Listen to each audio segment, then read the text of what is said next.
Hello everyone, नमस्कार सभी को। फिर से आप सभी का स्वागत है अपने यूट्यूब चैनल पे। हम लोग इकोनॉमी से संबंधित कुछ इम्पोर्टेंट फैक्ट देख रहे थे। पहले क्लास में हम लोग देखे थे इंडियन इकोनॉमी से संबंधित कुछ फैक्ट, और दूसरे क्लास में हम लोग देखे थे आर्थिक समृद्धि एंड विकास यानी इकोनॉमिक्स ग्रोथ एंड डेवलपमेंट। आज के सेशन में हम लोग देखेंगे राष्ट्रीय आय यानी नेशनल इनकम, ठीक है ना। और यहाँ से प्रश्न पूछे जाते हैं, काफ़ी इंपॉर्टेंट फैक्ट हम लोग डिस्कशन करेंगे। अगर हम बात करेंगे नेशनल इनकम, तो नेशनल इनकम यानी राष्ट्रीय आय, ठीक है ना। तो किसी देश किसी निश्चित अवधि के लिए, किसी निश्चित अवधि या निश्चित पीरियड के लिए एक देश की राष्ट्रीय आय यानी नेशनल इनकम, है ना। एक वित्तीय वर्ष कब से कब है? 1 अप्रैल से 31 मार्च में उत्पादित अंतिम वस्तुओं और सेवाओं के मौद्रिक मूल्य बराबर होती है ना, यानी इक्वल होती है।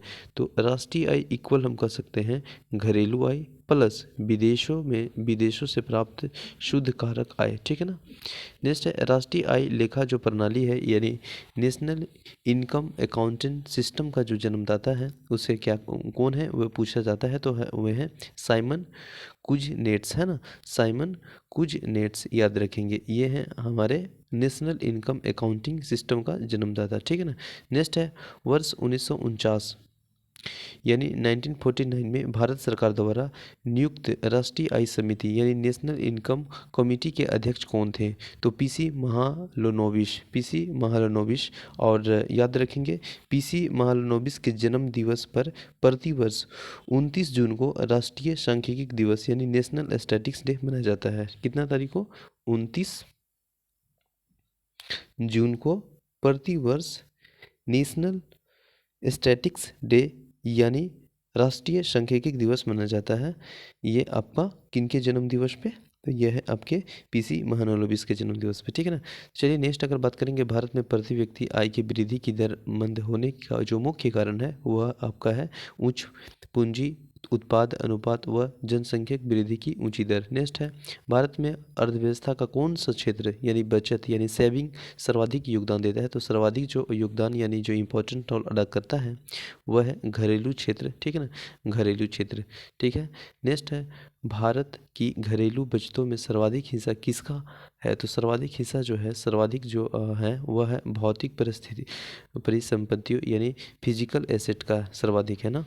वर्तमान में भारत के किस राज्य में प्रति व्यक्ति आय यानी जो पर कैपिटल इनकम है वो सबसे कम है? तो वह राज्य है बिहार, ठीक है ना। लेकिन सबसे अगर अधिक पूछ देगा, ठीक है ना, कि वर्तमान में किस राज्य में औसत प्रति व्यक्ति आय सर्वाधिक है, तो वो याद रखेंगे वह गोवा है ना। भले ही गोवा छोटा राज्य है लेकिन वहाँ का जो औसत प्रति व्यक्ति सर्वाधिक है ना। नेक्स्ट अगर हम बात करेंगे तो भारत में सर्वप्रथम राष्ट्रीय आय की गणना का प्रयास दादा भाई नौरोजी के द्वारा वर्ष 1863 यानी 1863 में किया गया था, ठीक है ना। इन्होंने अपनी जो पुस्तक है poverty and un British rule of India में प्रति व्यक्ति जो आय है वो 20 रुपये बताई थी, ठीक है ना। नेक्स्ट है वर्तमान में किस राज्य में औसत जो प्रति व्यक्ति आय है वो सर्वाधिक है? तो गोवा। कम कहेंगे तो वो हो जाएगा आपका बिहार, ठीक है ना। भारत में राष्ट्रीय आय समको यानी नेशनल इनकम स्कोर्स का जो आकलन है किसके द्वारा तैयार किया जाता है? तो वह है आपका C S O in the sense C for central, S for statics और ओ फॉर ऑफिस, यानी केंद्रीय सांख्यिकी संगठन के द्वारा आपका राष्ट्रीय आय है वह आपका आकलन किया जाता है, याद रखेंगे।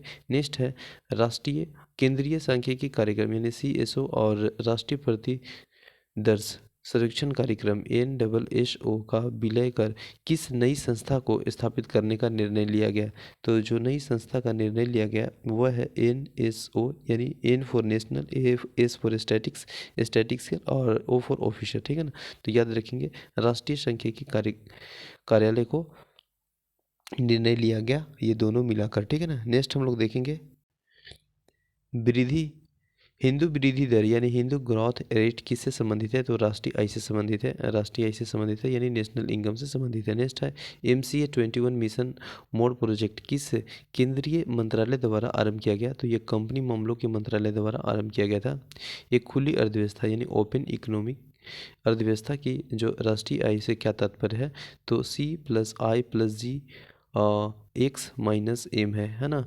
अगर हम बात करेंगे सी, तो सी मतलब उपभोग होता है, उपभोग इन द सेंस की consumption, I for gross investment, ठीक है ना, जी फॉर गवर्नमेंट स्पेंडिंग और एक्स फॉर एक्सपोर्ट और एम फॉर इम्पोर्ट होता है ना।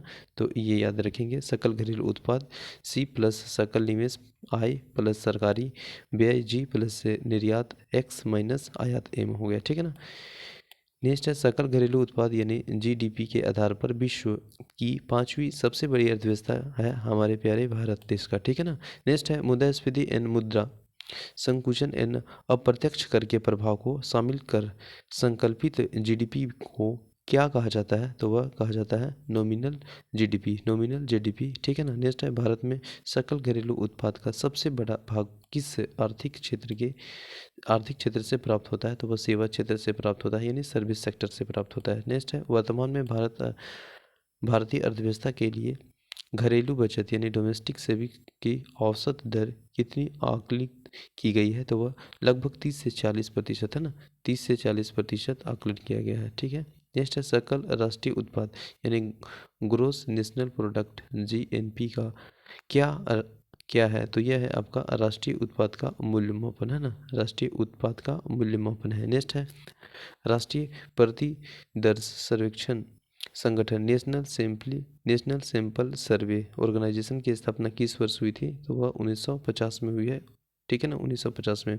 राष्ट्रीय सांख्यिकी आयोग यानी नेशनल स्टैटिस्टिकल कमीशन की स्थापना किस समिति की अनुशंसा पर स्वीकार किया गया था, तो यह है रंगराज समिति, ठीक ना, सी रंगराज समिति के अनुशंसा पर तैयार किया गया था। नेक्स्ट है जीडीपी आंकड़ों के आधार वर्ष 2004-05 के बदलकर कौन सा नया आधार वर्ष रखा गया, तो वह 2011-12 रखा गया, ठीक है ना। नेक्स्ट है केंद्रीय सांख्यिकी कार्यक्रम द्वारा सीएसओ राष्ट्रीय आय की गणना के लिए आधार वर्ष 2011-12 को बदलकर 2017-18 करने का प्रस्ताव है।